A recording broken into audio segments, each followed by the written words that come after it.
In this episode, we are pulling back the curtain on one of the most crucial aspects of a seiyu's career, the auditions. We'll explore the intricacies of the audition process, the challenges that seiyuu face, and the skills required to succeed in this competitive industry. By the end of this episode, you'll have a comprehensive understanding of what it takes to land roles in the world of voice acting. Let's kick off this episode of Seiyuu Lounge.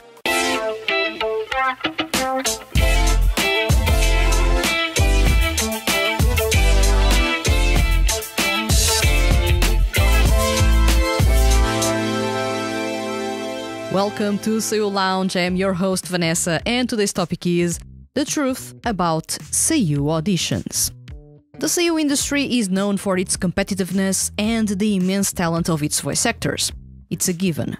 At the heart of this industry lies the audition process, a critical step that can make or break a seiyuu's career. When this podcast started, I dedicated a couple of episodes about the auditions and the seiyuu ranking system. You can check those first episodes if you go to the playlist. But now, there's much more to it. The information in those episodes was the very few available either in books by veteran seiyuu or shared in interviews in the early 2010s. Now we have a recent insider perspective by none other than Yusuke Shirai, who you may know by now, especially if you like 2D music projects, for being the leader of Idolish 7 and Flink Pose. So, in this episode, we'll dive into the insights shared by Yusuke Shirai and know what's more behind auditions and everything in between that make it, being a seiyuu, quite the tricky thing. As always, a big thank you to Shirai for coming forward and sharing those insights on his YouTube channel. You can find the link to the video that inspired this episode in the description. Now let's talk about the types of auditions. Shirai reveals that there are two main types of auditions in the seiyuu industry. Tape auditions. In these auditions, basically the seiyuu record specified lines at their agency and submit those for consideration. While this method may seem less personal, it allows for a detailed selection process. The production team basically can carefully analyze each submission, comparing voices and performances without time constraints. Then we have the studio auditions. These involve performing in front of a production staff, including directors and sound directors. Seiyuu are often given directions to adjust their performance, testing their adaptability on the spot.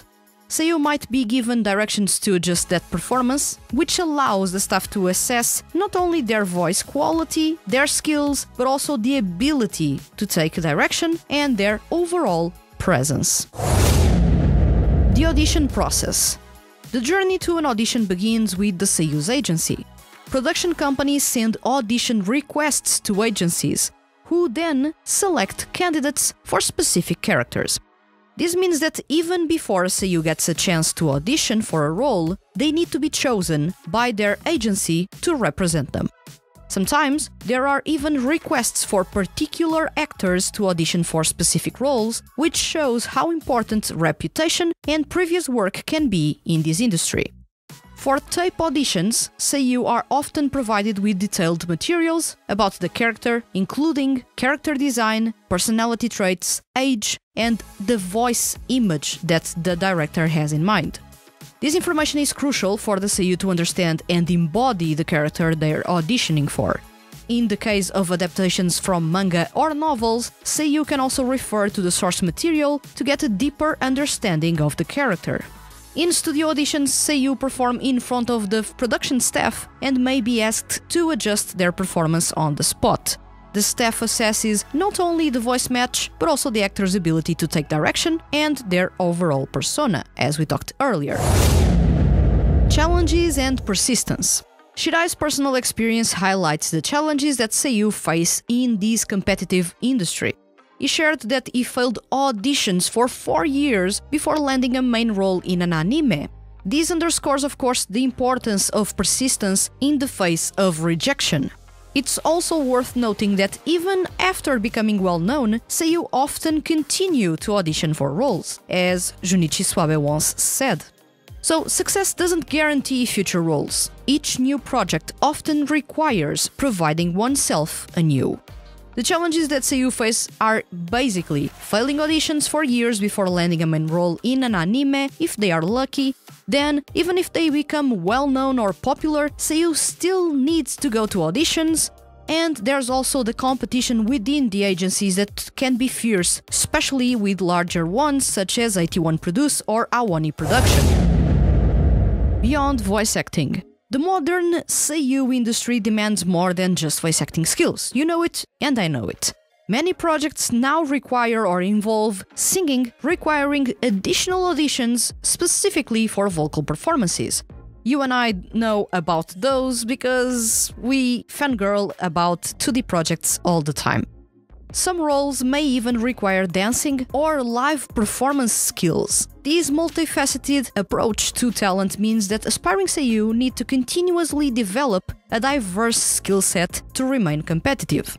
So, modern seiyuu often need to be multi-talented, because many projects involve singing, requiring additional auditions to the normal ones. Some roles may require dancing or live performance skills. Let's remind ourselves of side M.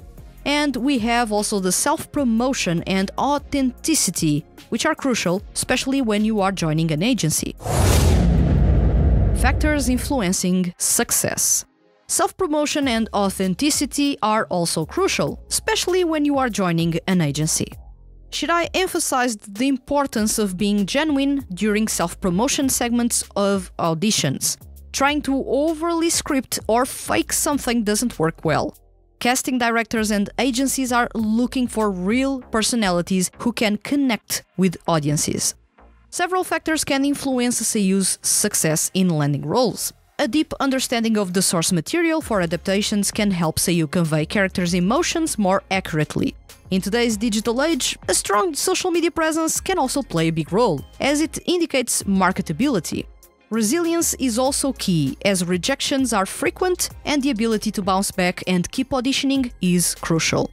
Visibility and recognition among decision makers in the industry is also important. This means continuously appearing in various works and building a reputation.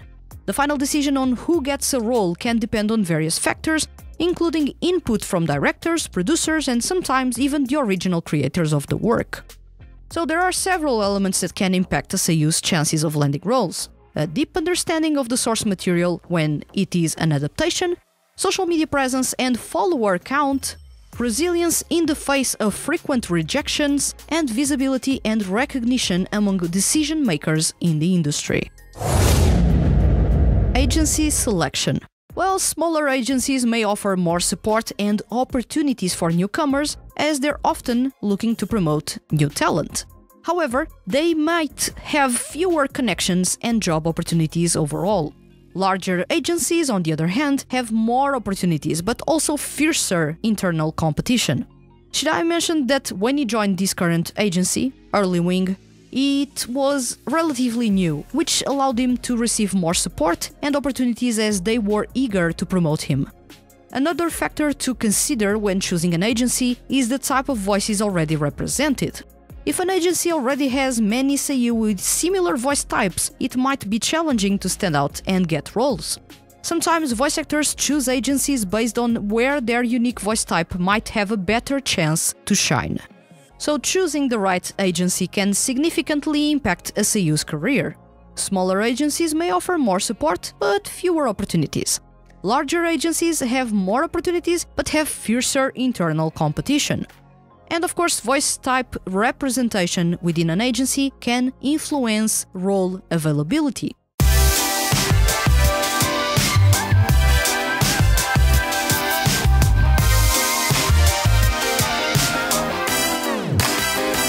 Well, in this episode we've uncovered the truth about seiyuu auditions, now coming from the voice or directly from a seiyuu that is currently active in the industry and actually in many big 2D music projects and other anime series. So we talked about that, as well as the types of auditions, to even the skills required and the challenges faced. So we've learned that success in the industry requires not only talent, but also persistence, adaptability, and a willingness to continuously improve and diversify one's skills. Now tell me, what aspect of the Seiyuu audition process surprised you the most? Is there a particular challenge you think would be the most difficult to overcome as an aspiring Seiyuu?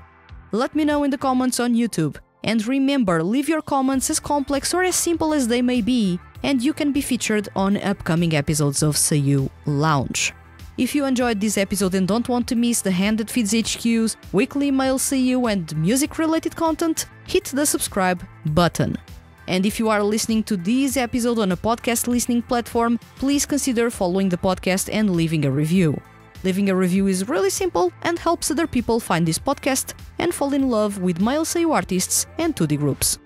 I'll return next week with another episode of Seiyuu Lounge. Thank you for listening and see you guys around.